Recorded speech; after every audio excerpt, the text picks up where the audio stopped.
नमस्कार, मैं कुसुम। आप देख रहे हैं खबर हरपन न्यूज। आइए रुक करते हैं आज की कुछ खास सुर्खियों की ओर। मध्य प्रदेश हाईकोर्ट की ग्वालियर खंडपीठ ने तृतीय एसपी को एक लड़की के बलात्कार के मामले में नए सिरे से जांच करने के आदेश दिए हैं। अब इस मामले की सुनवाई 16 अक्टूबर को होगी। पूर्व में लड़की के पिता ने कोर्ट में याचिका दायर करके अपनी बेटी को नाबालिग बताया था और बेटी का बलात्कार पीड़िता करार देते हुए गर्भपात की अनुमति मांगी थी। हाईकोर्ट ने हालातों को देखते हुए लड़की को गर्भपात की अनुमति दे दी। इस बीच सोनू परिहार नामक आरोपी ने अपनी जमानत अर्जी हाईकोर्ट में दायर कर दी। बाद में लड़की अपने बयान और बलात्कार की घटना से मुकर गई। इस पर हाईकोर्ट ने स्वप्रेरणा से लड़की के पिता और लड़की के खिलाफ अवमानना का मामला दर्ज कर भ्रूण का डीएनए टेस्ट कराने के आदेश जारी किए, क्योंकि कोर्ट को गुमराह कर लड़की ने बलात्कार की घटना बताई और अबॉर्शन की अनुमति मांगी।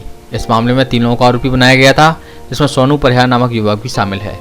जब सोनू परिहार ने हाईकोर्ट में अपनी जमानत के लिए याचिका दायर की तो उसने बताया कि लड़की चूंकि अपने बयान से पलट चुकी है, वह अपने आप को बालिग बता रही है, इसलिए उसे जमानत का लाभ दिया जाए।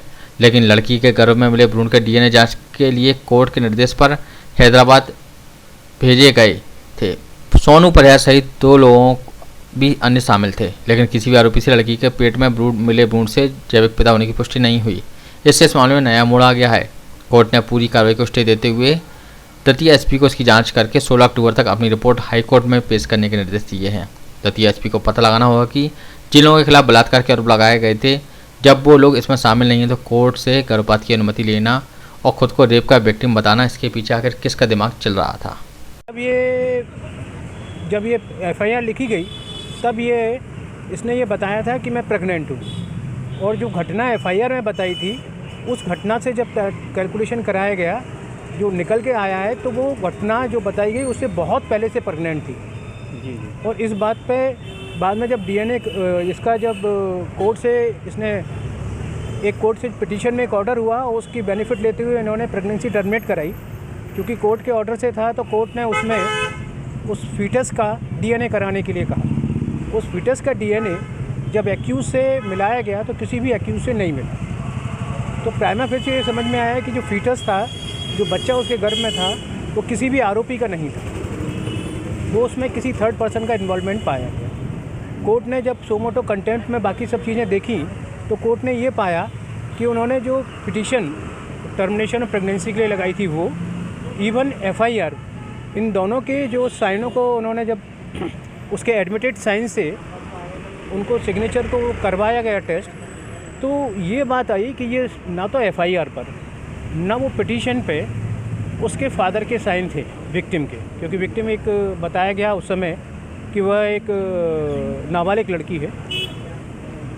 जब दोनों जगह उसके फादर के साइन नहीं पाए गए तो कोर्ट ने इस बात पे कॉग्निशन लेते हुए कोर्ट ने ऑर्डर किया है एसपी को कि वो इस बात के इन्वेस्टिगेशन करे कि इसमें कोई थर्ड पर्सन भी इन्वॉल्व है, और वो इन्वॉल्व है तो वो किस हद तक और वो कहाँ, ये सब क्या उसी के इंस्ट्रक्शन पर सारी एफआईआर और सारी कार्रवाइयाँ हुई हैं। अब कोर्ट में ये रिपोर्ट आना, एसपी की आना बाकी है। कोर्ट ने डेट फिक्स की है और उस डेट पे वो रिपोर्ट आई। तो लड़की के पिता और लड़की के खिलाफ भी कोई कार्रवाई होगी? अब सोमोटो कंटेम्प्ट जो इशू किया है कोर्ट ने, नोटिस सोमोटो कंटेम्प्ट में उनको ही बनाया गया है।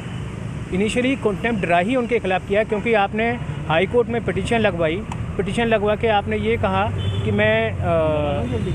मैं जो है एक विक्टिम हूँ और मैं रेप विक्टिम हूँ। और जब ये एफआईआर लिखी गई तब इसने ये बताया था कि मैं प्रेग्नेंट हूँ, और जो घटना एफआईआर में बताई थी उस घटना से जब कैलकुलेशन कराया गया, जो निकल के आया है, तो वो घटना जो बताई गई उससे बहुत पहले से प्रेग्नेंट थी जी। और इस बात पे बाद में जब डीएनए इसका जब कोर्ट से इसने एक कोर्ट से पिटीशन में एक ऑर्डर हुआ, उसकी बेनिफिट लेते हुए इन्होंने प्रेगनेंसी टर्मिनेट कराई, क्योंकि कोर्ट के ऑर्डर से था। तो कोर्ट ने उसमें उस फीटस का डीएनए कराने के लिए कहा। उस फीटस का डीएनए जब एक्यूज से मिलाया गया तो किसी भी एक्यूज से नहीं मिला। तो प्राइमा फेसी ये समझ में आया कि जो फीटस था, जो बच्चा उसके गर्भ में था, वो किसी भी आरोपी का नहीं था, वो उसमें किसी थर्ड पर्सन का इन्वॉल्वमेंट पाया गया। कोर्ट ने जब सोमोटो कंटेम्प्ट में बाकी सब चीज़ें देखी तो कोर्ट ने ये पाया कि उन्होंने जो पिटीशन टर्मिनेशन ऑफ प्रेगनेंसी के लिए लगाई थी, वो इवन एफआईआर, इन दोनों के जो साइनों को उन्होंने जब उसके एडमिटेड साइन से उनको सिग्नेचर को करवाया गया टेस्ट, तो ये बात आई कि ये ना तो एफआईआर पर ना वो पिटीशन पे उसके फादर के साइन थे विक्टिम के, क्योंकि विक्टिम एक बताया गया उस समय कि वह एक नाबालिग लड़की है।